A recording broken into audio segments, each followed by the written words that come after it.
Hello, and welcome to What's Your Story? We are so excited today that we have a guest by the name of Bob Doyle. Bob, welcome to the show. Thanks, Judy. It's always fun to hang with you. Oh, well, we're glad to have you here. Bob is best known for his contribution to both the film and the book, The Secret. And in fact, that's how I first found out about you. I read about you in the book, and I was impressed, as you might know. But we're really glad to have you here today. I wanted you to tell us a little bit about your research and the things that you're getting into about the brain. That's why I wanted to talk to you today. Yeah.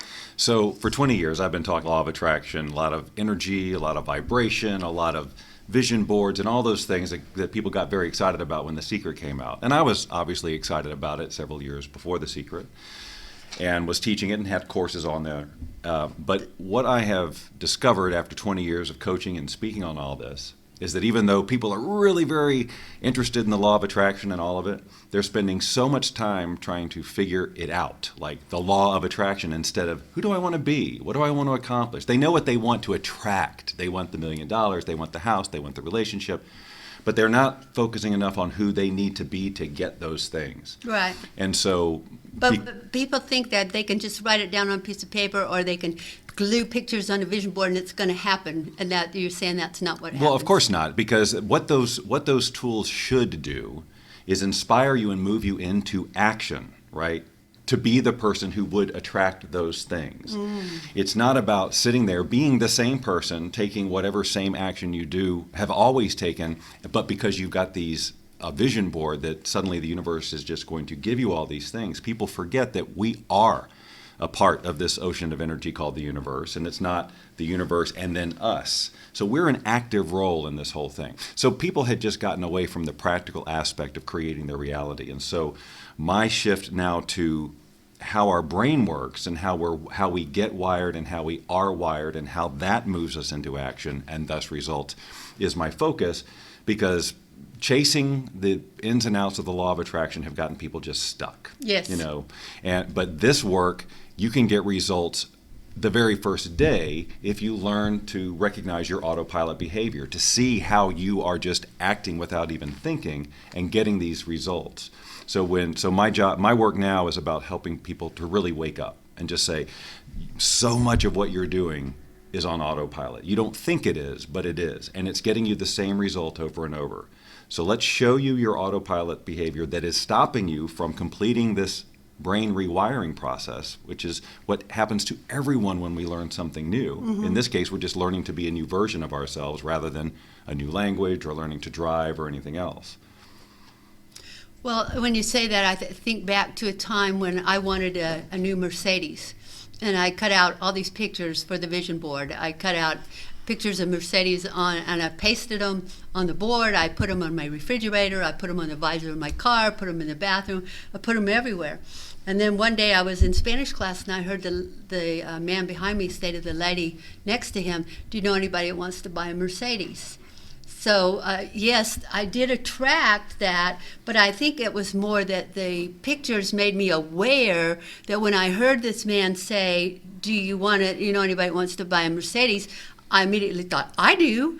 So I turned around and said, "How would you like to have a new girlfriend?" Because he was saying he bought it for the girlfriend and she didn't want it, But it turned out I ended up going looking at it, and I bought the car at a real reduced rate. Right. But I believe it's, and see if I'm asking you actually if I'm right, that it's not just that I had the pictures of the Mercedes and so it came into my life, but that I was making myself aware of it all the time. Is that right? And you were aware of owning it. You were imagining owning it. And so when that opportunity came up, when this person said, if you had not been doing that, you might have said, oh, well, that's kind of interesting. I kind of been thinking about a Mercedes, but you may not have jumped right into it because you hadn't immersed yourself in the having of it. So here it was, this opportunity, and so who you were being in that moment was a person who was ready to receive this Mercedes, not thinking about it, whatever. You had done the visioning work. And that, depending on how long you did it and how much emotion you used, it actually caused structural changes to your brain, so you were aware of different things on different levels that you wouldn't have been before. So even though so much of this can occur as sort of magical, it's all actually very, very practical. And so that's the language I'm using when I teach people now, because I really want, ultimately, when I got into this work, I wanted to speak to people like me, who were skeptical, who were sort of analytical, who wanted to believe this. But because of the nature of law of attraction, I mean, I attracted a lot of people who were already sort of in the metaphysical conversation, woo-woo, if you will. And so I found myself talking to them, which really wasn't why I got into this.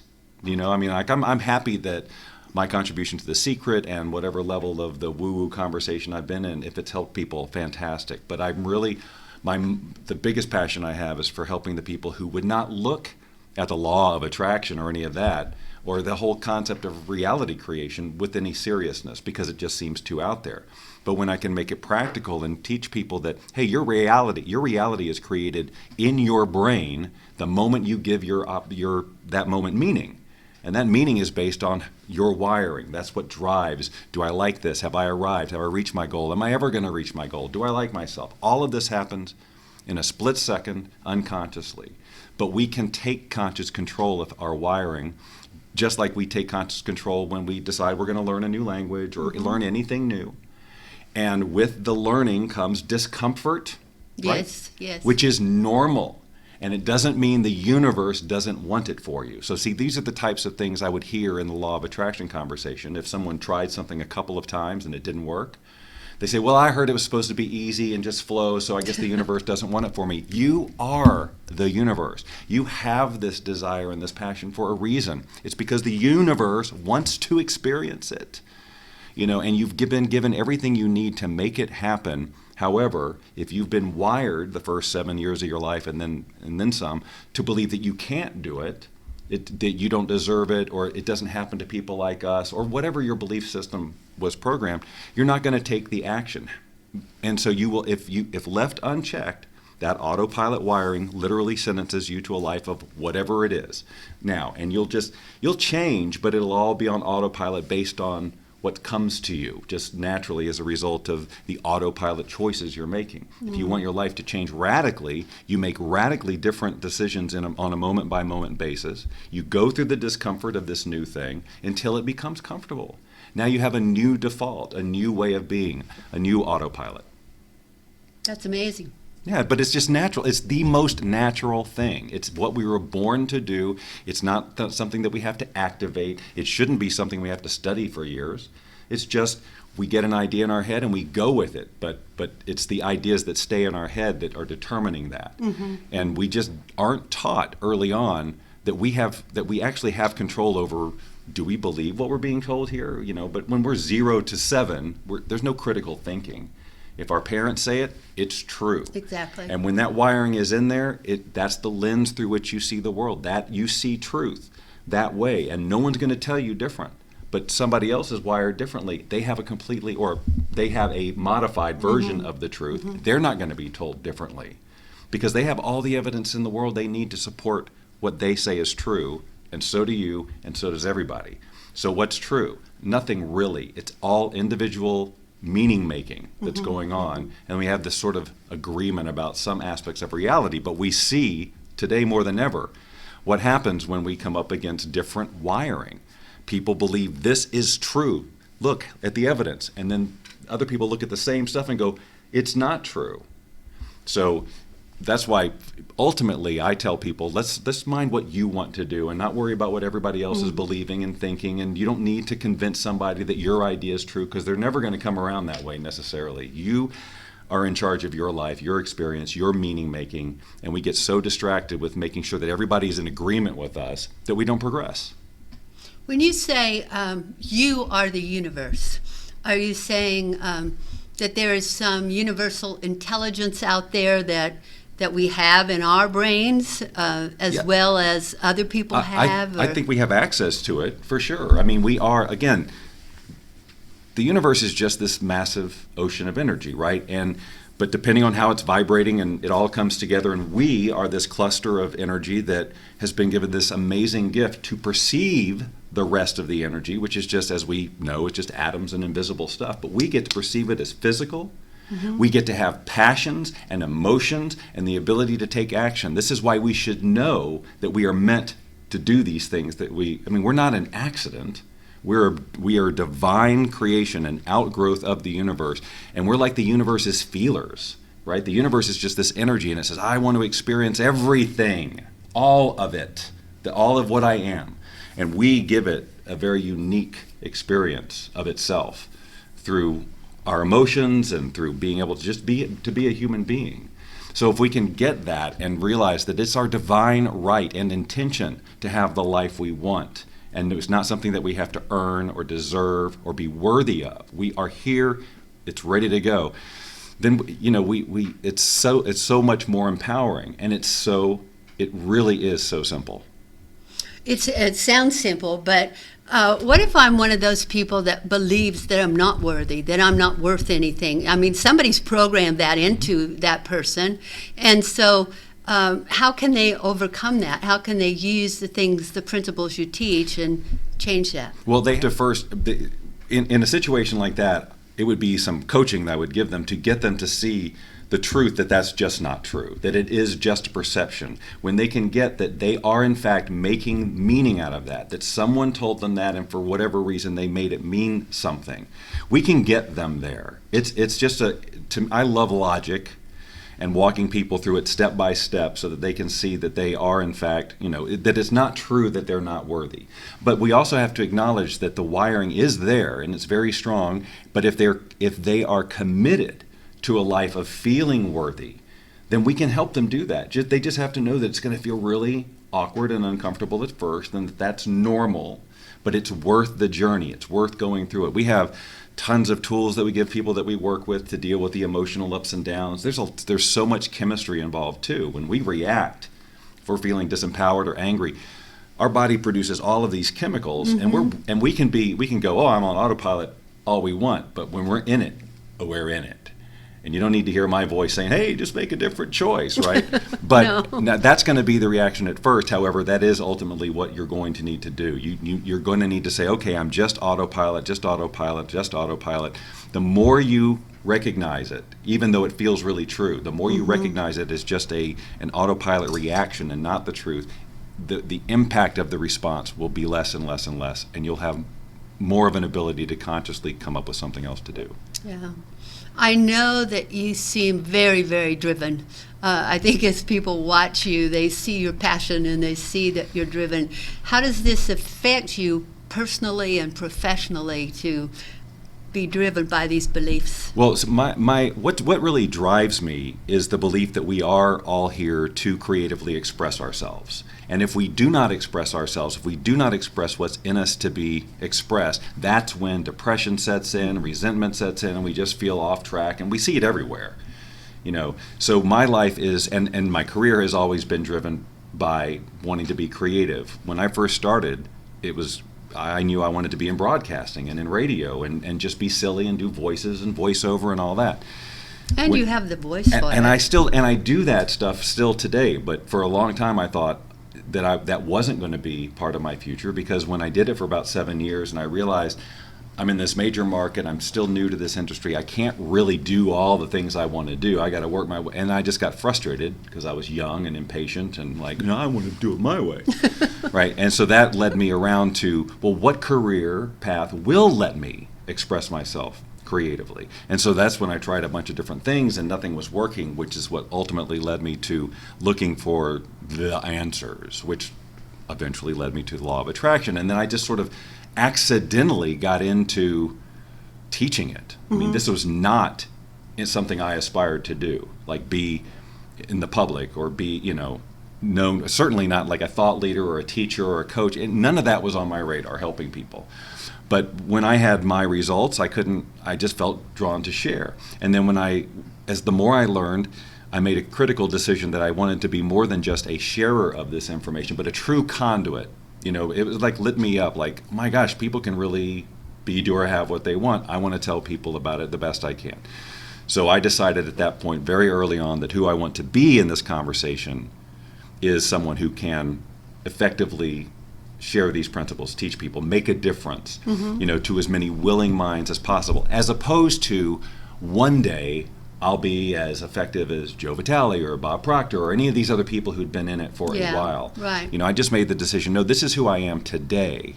And that the excitement of that, and then the downloads started, and all of that drives me. But when it became not creative anymore, like after The Secret came out, and now I felt like I'm supposed to be Bob Doyle from The Secret, like I was positioned up there with Jack and Bob and all these people, not some goofball on the radio, right? So I felt a little like I couldn't be that person, like the crazy or the like use that creativity, or I couldn't figure out how to do it.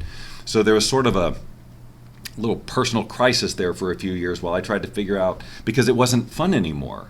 Because after The Secret, I sort of in my own mind, nobody told me to do this, but I repositioned myself as something that I thought people expected. Ah, interesting. And it just wasn't fun anymore. So when live streaming came around, when that technology to just go live, then that broadcaster in me was awakened again.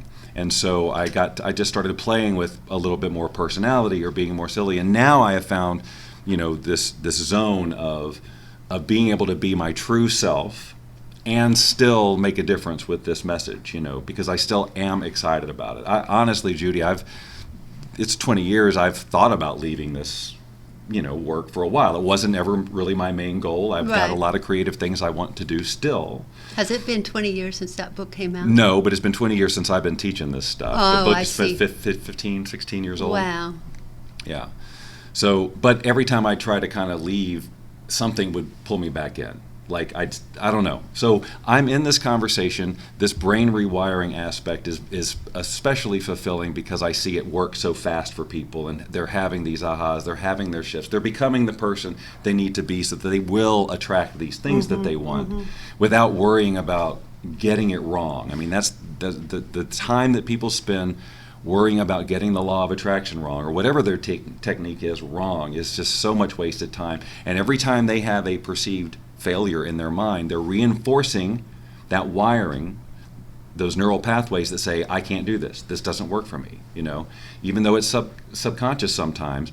But every failure in their mind, if they interpret it as such, makes it harder for the next time. And so I'm really, one of my main messages, inviting people to reframe what they're calling failure, because when you learn to walk, you fell down a million times.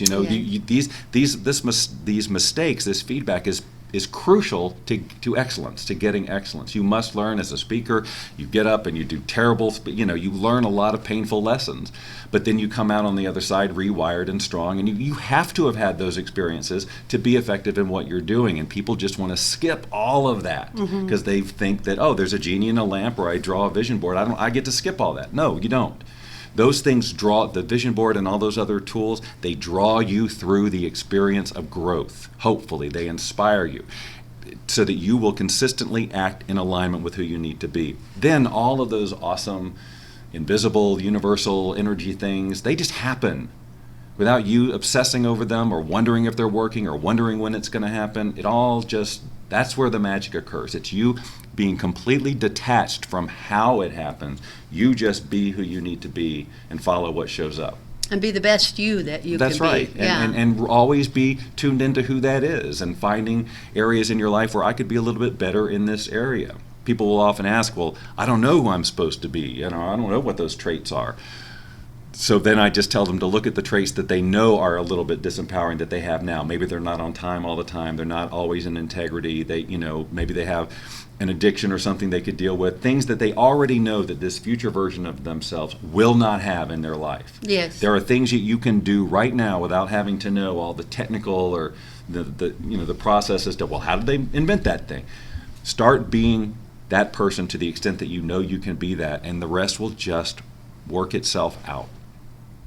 But on a practical level, not because of magic or woo-woo, but because you will be doing, your behavior is different out in the world, so the world must respond to you differently.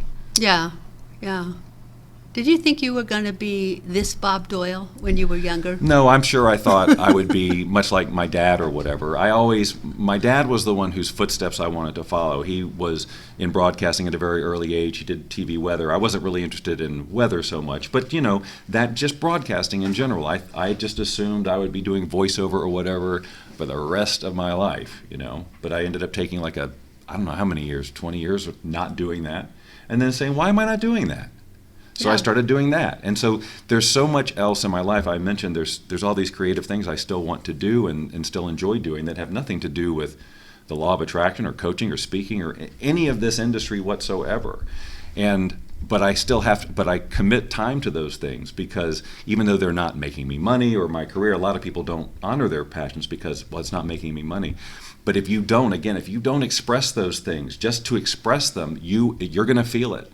This is where disease happens, all this stuff. There's energy that wants to flow through you. And because we've got it in our heads that it needs to show up a certain way or have a certain result, we don't do it or don't take the time. And then we resent everything that's keeping us from that when we're the ones that are doing it. Exactly. It's interesting that you say, that we need to be creative or we could become angry or depressed or sick. I read an article in a magazine recently, a health magazine, about that, and it said that if people do not have a way to express their creativity, that all of these things do happen to them, that they get depressed, they get sick. And yet, when I meet people, because I teach art, and I meet people all the time, and I'll say, have you thought about doing art? And they go, oh no, I'm not creative. I can't even draw a stick figure. I can't do it. So if they're not expressing their creativity in some way, they are going to end up depressed or angry or sick or something. How do we convince them that they need to get busy and do that? Well, they think that creativity means art or something like that. Well, I don't. That's everything in your life can be creative. Parenting can be creative. Whatever job you have, you can funnel your personal creativity. But look, we are here to create. There's nobody here that's not creative. You're creating every moment of your life in every moment. So everybody's creative, but you're just not necessarily creative as a painter or an artist or an actor or whatever in the creative arts. But everything we do in the world can be a creative endeavor. If it's in you to do and you put it out in the world, you're creating it. So whatever your desire, whatever your passion, whatever's driving you, that is a creative thing. So go do it on whatever level you can and start that flow. I know one lady that paints little rocks. She picks up rocks, places, and she paints them into little characters and faces, and then she leaves them all over everywhere for other people to find. I think that's quite a good way of sharing your creativity, of helping other people have a little bit of that happiness that you're absolutely, because she enjoys the creative process, so she gets that boost, the dopamine, everything that comes with, look what I did. And she also knows that there's going to be this moment in the future when somebody picks up that rock and goes, look how cool this is.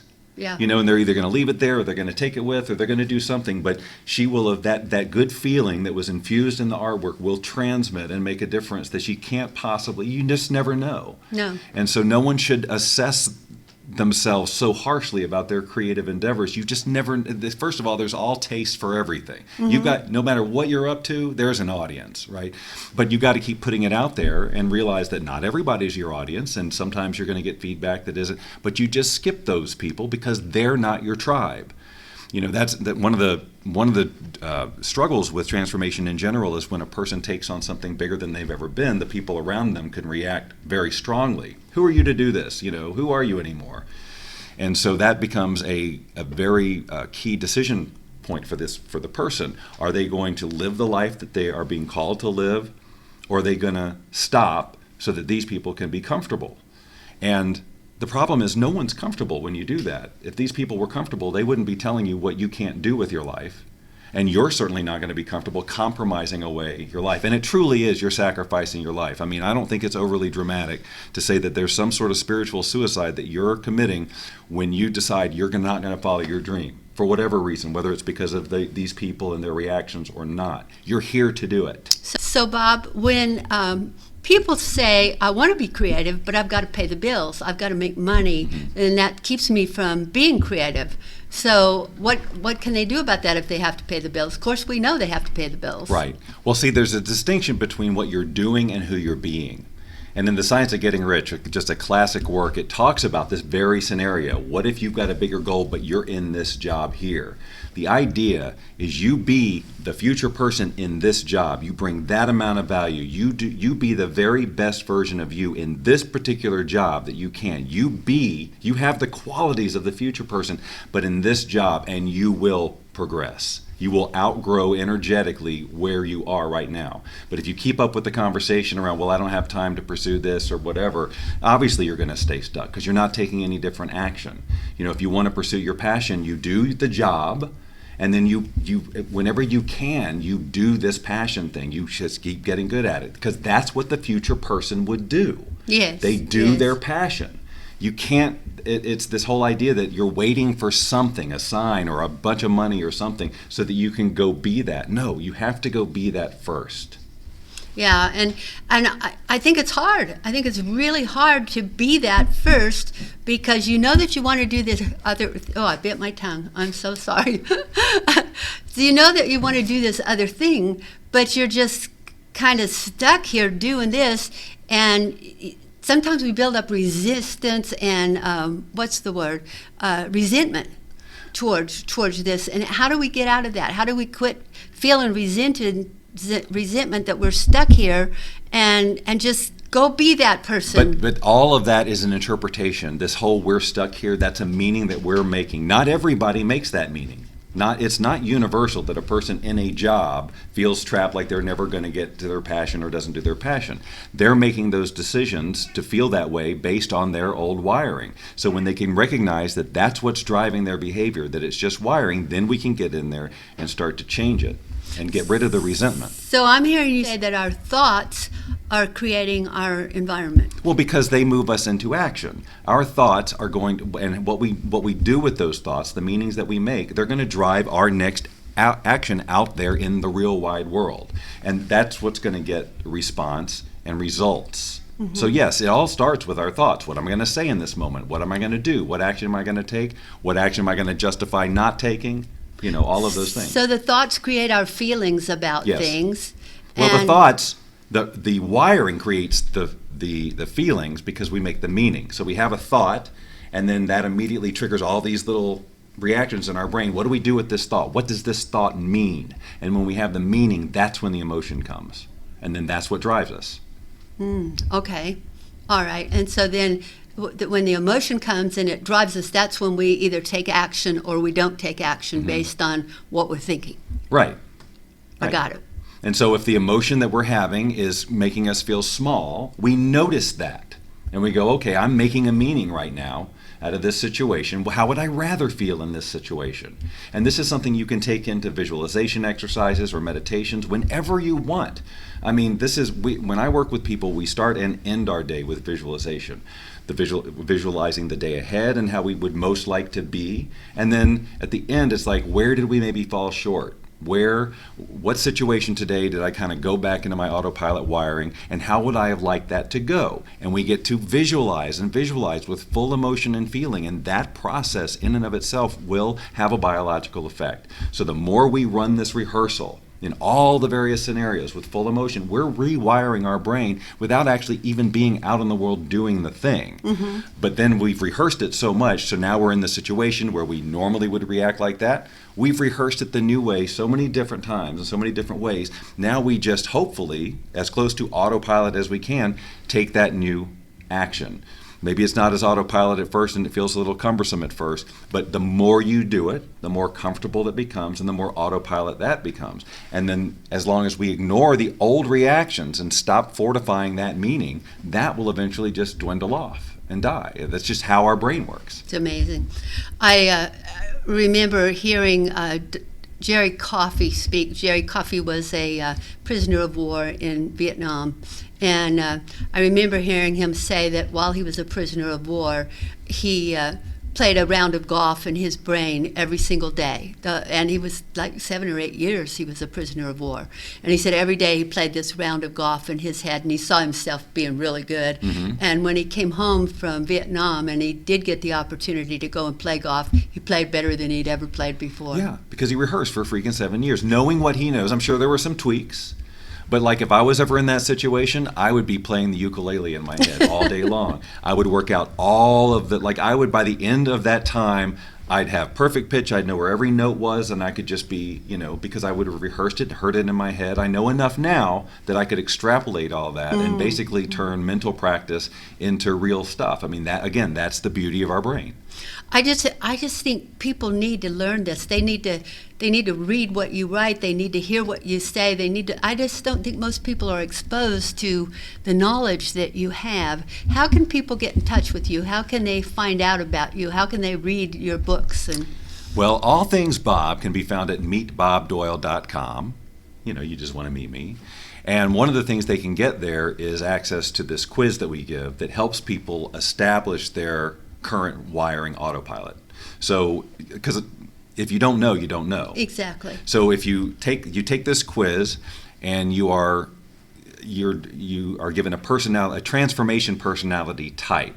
This is stuff I made up based on 20 years of working with people, but it's enough that I know if this person tests as a type, I know what is probably stopping them from their rewiring process. So now I can tell them that and give them alternative, things to look out for and what you can do in that situation. So it helps both of us. But again, just that knowledge of shining a light on your autopilot is the very first step, because then you can make the choice to be conscious. But there's lots of different ways I help people with speaking and coaching and this Boundless Living Challenge, which they learn about after they take the quiz. But it's all about just helping them define who this person is that they need to become, and then what are the behaviors that we're going to shift and replace. Oh, I think I'd like to take that quiz. All right, we'll see you in there. I'll do it for sure this week. That'll be fun. That'd be fun. Bob Doyle, thank you for being here.